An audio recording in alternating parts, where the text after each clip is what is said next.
그리고 7장에 가서는 성전을 낙성식하는 성전 건축을 완성하고 낙성식을 행하는, 그러니까 성경의 구조를 우리가 볼 필요가 있는 거예요.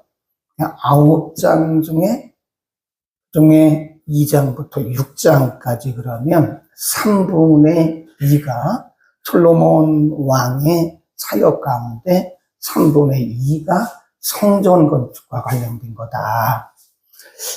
그래서 보면 우리가 쭉 이렇게 일직선상의 성경 인물들을 보면 하나님이 그 사람들에게 맡기신 일들이 달라요.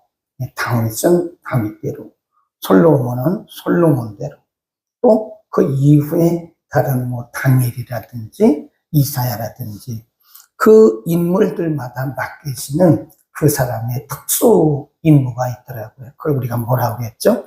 평생 사명. 우리가 이 땅에 살면서 여러 가지 일들을 하는데 그건 누구나 일반적으로 다 있는 일이고요. 하나님께서 그 사람에게 맡기신 평생 사명이 있어요. 그게 뭐냐면 솔로몬은 성전 건축입니다. 성전 건축 아무나 하는 게 아니잖아요.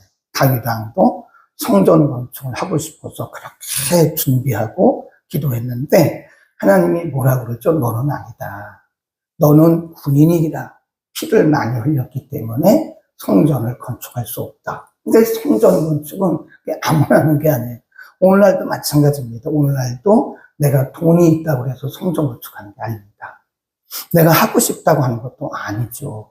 네. 하나님께서 맡기신 사람이 있는데 솔로몬은 사실은 본인이 성전 건축을 하고 싶던 것도 아니고 다윗은 본인이 하고 싶었지만 하나님이 다윗은 하지 말라고 그러고 솔로몬에게는 그 사명을 주신 거예요. 그런 거를 보면 우리 각 사람이 평생 사명이 있습니다. 그거를 발견해야 돼요. 내가 평생 동안에 하나님을 위해서, 내가 복음을 위해서 행할 일이 무언가. 그 평생 사명이 사람마다 다르죠. 그것을 발견했을 때 우리 신앙생활이 행복하고 보람이 있다. 그런 거고요. 이제 6장은 사실은 이제 6장은 솔로몬이 성전 건축을 다 마무리하고 5장 끝부분에 가보면 5장 11절부터 14절에 보면 솔로몬이 성전을 다 건축하고 성전 안에 하나님의 언약궤가 없으면 아무것도 아니잖아요. 언약궤는 오늘날 말씀은 말씀이거든요. 말씀. 하나님의 언약궤를 모셔왔을 때 그 성전에 하나님의 영광이 가득했다 하는 거를 우리가 5장에서 공부했고요. 그 다음에 6장으로 오면 6장은 전체가 다 솔로몬의 기도입니다. 솔로몬이 성전 건축을 다 끝내고 나서 드린, 어떻게 보면 성전 봉헌 기도다. 하나님 앞에 성전을 다 건축하고 나서 이제 7장에 보면 봉헌식은 따로 해요. 봉헌식은 따로 하는데 솔로몬이 봉헌식을 하기 전에 하나님 앞에 봉헌 기도를 드렸다. 오늘 6장 12절부터 내일 본문 42절까지 6장 12절부터 42절까지 이렇게 써놓으시고 솔로몬의 봉헌 기도다 그랬습니다. 솔로몬에게 누가 봉헌 기도를 하라고 시킨 것도 아닌데 솔로몬은 성전 건축하고 나서 백성들을 다 축복하더니 기도를 합니다. 그래서 우리가 이 솔로몬의 봉헌 기도를 통해서 성전이 뭐냐 하는 것을 알 수 있어요. 오늘날 말하면 교회의 특성이랄까요? 교회의 원리, 교회가 어떤 것이냐 하는 것을 솔로몬의 기도를 통해서 볼 수가 있다. 자, 쭉 내려갑니다. 그 성전 봉헌 기도가 시작되기 전에 솔로몬이 한 기도가 있습니다. 14절, 17절인데요. 먼저 14절부터 있습니다. 시작. 가로되 이스라엘 하나님 여호와여, 천지의 주와 같은 신이 없나이다. 주께서는 온 마음으로 주의 앞에서 행하는 주의 종들에게 언약, 거기 보면 언약이라는 말씀입니다. 언약을 지키시고 은혜를 베푸시나이다 그랬어요. 그 다음에 17절에 보면 그런즉 이스라엘 하나님 여호와여 원컨대 주는 주의 종 다윗에게 하신 말씀이 확실하게 하옵소서. 같은 거죠. 위에 14절의 언약이나 17절의 말씀이나 같은 겁니다. 지금 이 솔로몬이 기도를 시작하면서 그가 기도의 근거를 어디에 뒀냐면 하나님이 자기 아버지 다윗을 통해서 그 하신 말씀이 지금도 여전히 이루어지고 있다라고 하는 거죠. 언약. 그래서 우리는 그걸 뭐라고 하냐면 언약의 하나님이다 그럽니다. 솔로몬이 믿은 것은 언약의 하나님입니다. 하나님이 어느 날 갑자기 성전을 건축하고 어느 날 갑자기 성전을 봉헌하게, 그게 아니라 이미 성전 건축이라고 하는 것은 자신의 아버지 다윗 왕으로부터 계속 약속되어 온 것인데 오늘 그것이 이루어졌다라고 하는 것이죠. 그걸 우리가 다르게 말하면 하나님의 역사의 연속성이다 하는 거죠. 그러니까 그런 거를 보면 우리가 오늘날 일어나는 일들이 어느 날 갑자기 일어나는 게 아니죠. 네, 어느 날 갑자기 일어나는 것이 아니라 하나님의 계획 가운데서 그 일이 연속성을 가지고 쭉 일어나는 것이다. 그러니까 하나님의 역사의 연속성을 지금 솔로몬은 믿고 있는 거죠. 어떻게 보면 솔로몬이 겸손한 거예요. 이게 물론 나중에 솔로몬이 이제 변질돼가지고 그 여인들을 1000명이나 이렇게 구해가지고 뭐 거의 첩이죠. 근데 역대하에는 그 부분이 빠졌어요.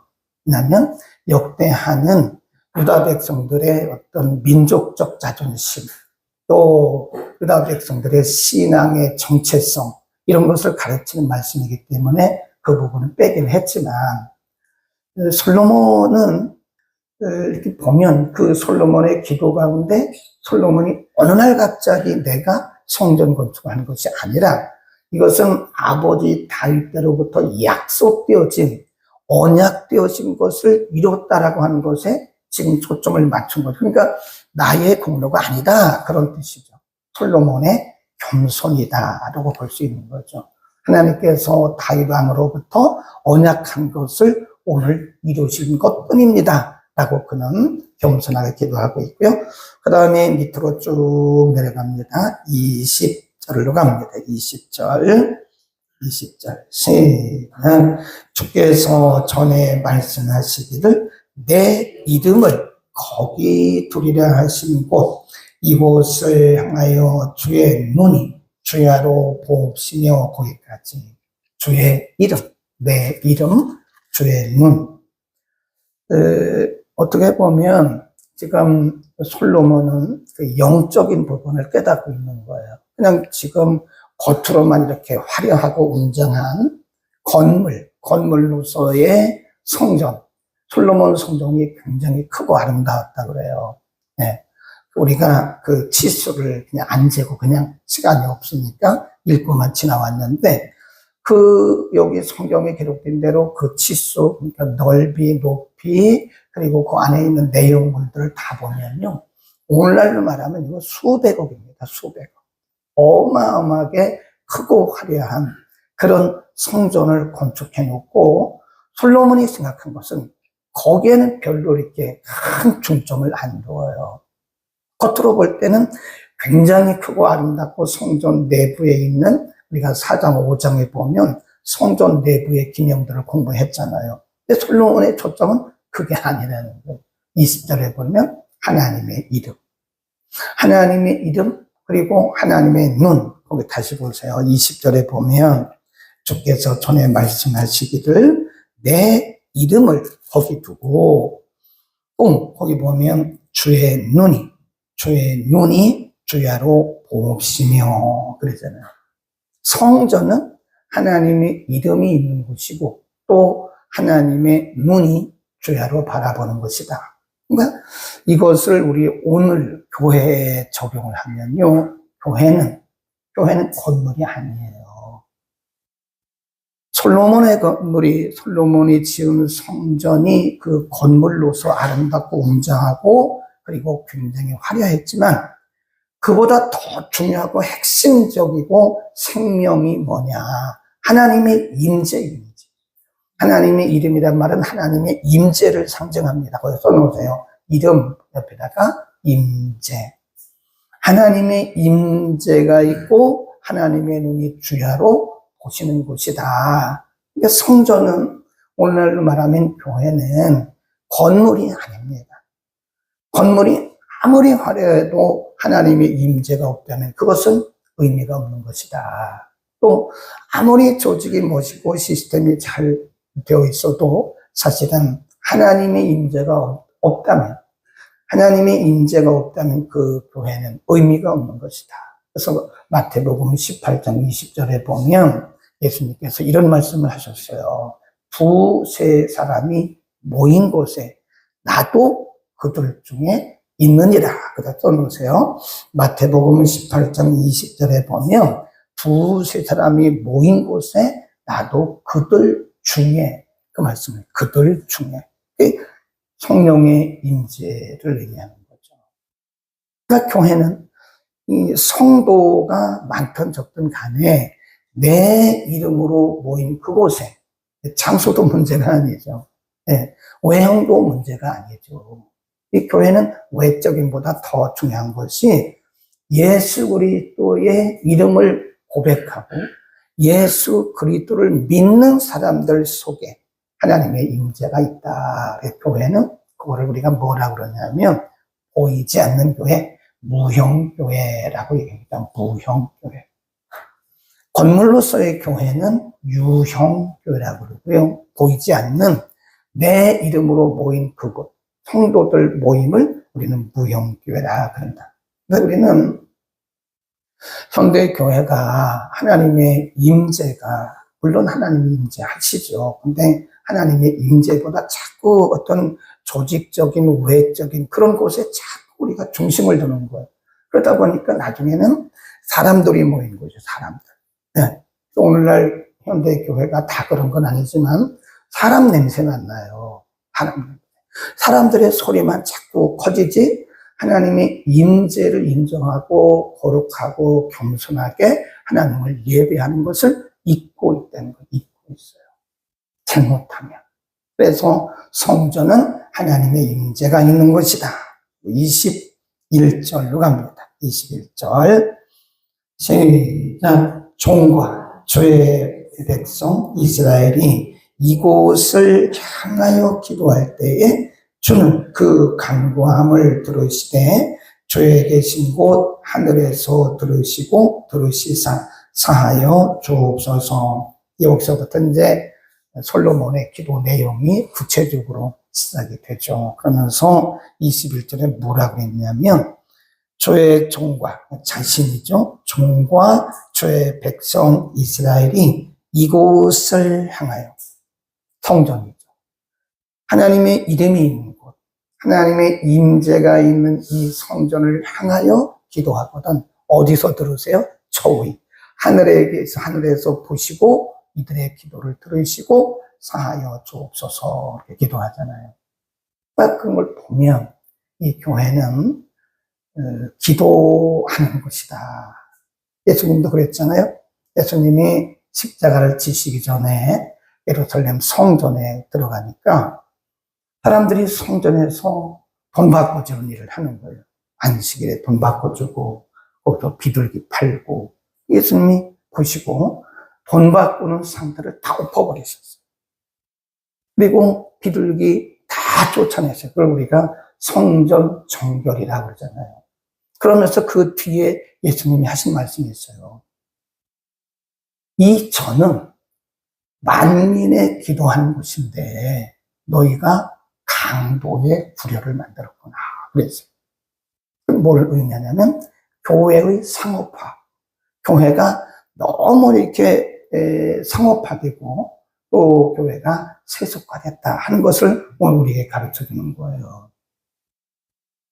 교회는 만민이 기도하는 집이라는 거예요. 교회의 가장 중요한 기능 중에 하나가 하나님을 향한 예배, 그리고 하나님의 백성들의 기도입니다.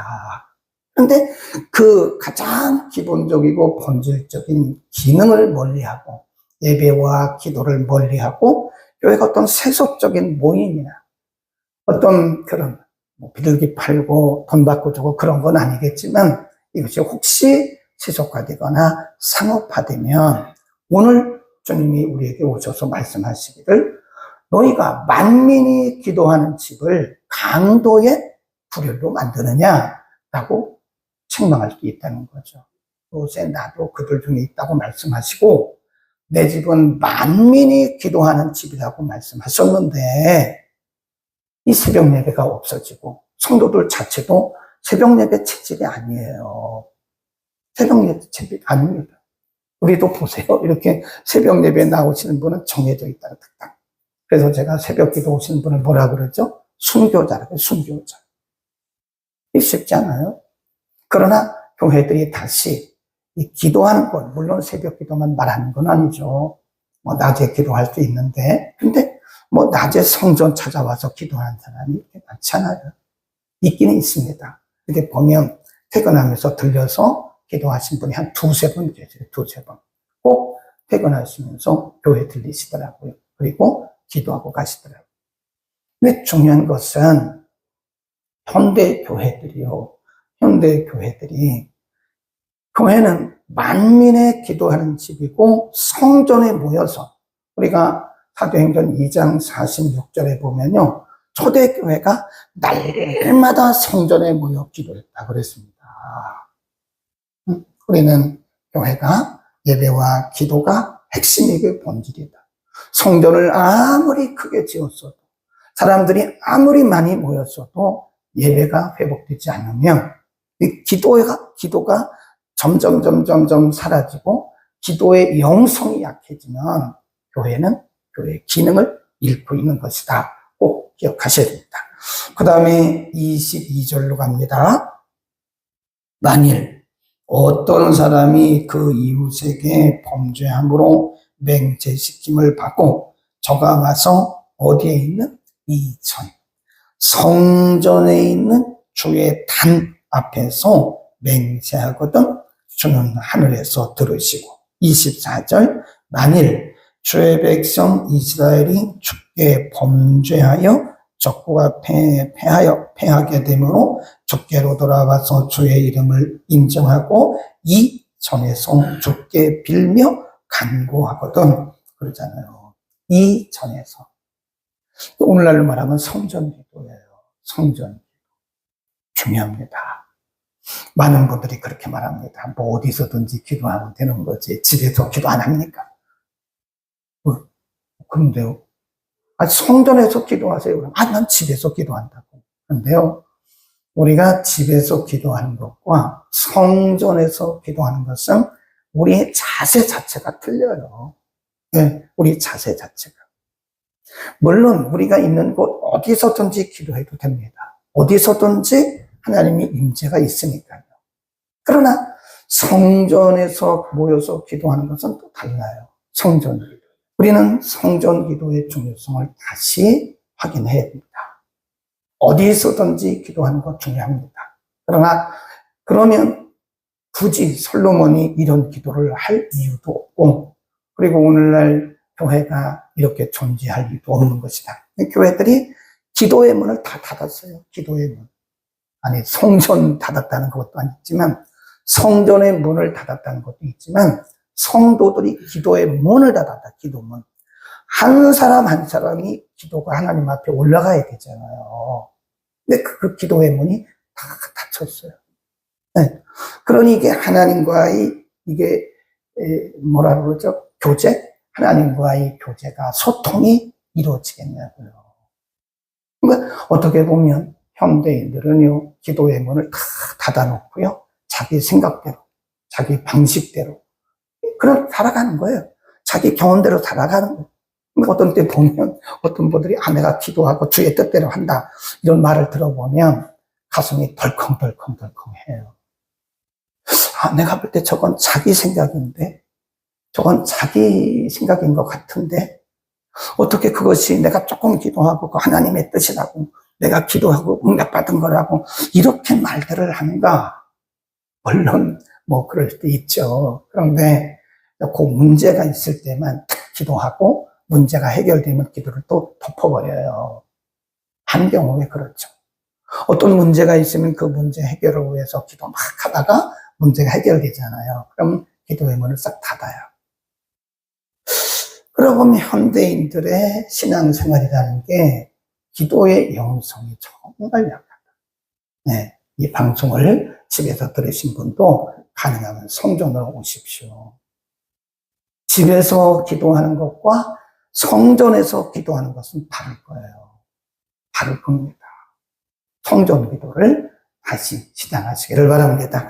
기도합니다. 거룩하신 우리 아버지, 오늘 솔로몬이 성전 건축을 다 마치고 성도들 앞에서 모든 백성들 앞에서 하나님께 감사하고 기도하고 또 솔로몬이 개인적인 봉헌 기도를 통해서 성전이 무엇이며 우리가 무엇을 위해서 기도해야 되는지, 우리 신앙생활의 중심이 무엇이며 우리 신앙생활의 본질이 무엇인지를 오늘 상고했습니다.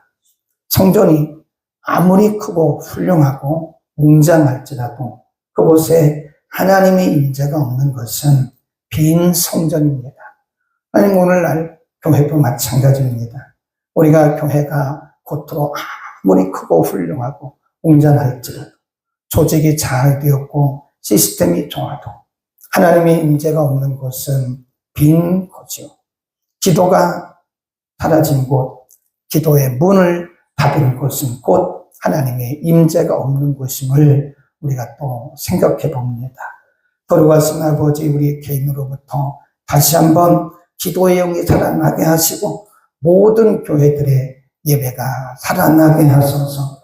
주의 이름으로 세우신 교회들마다 하나님의 임재가 풍성하게 하시고 주의 이름으로 세우신 교회들마다 기도의 불이 살아나도록, 성전 기도의 불이 살아나도록 모든 성전들마다 성령이여 다시 한번 기름 부어 주옵소서.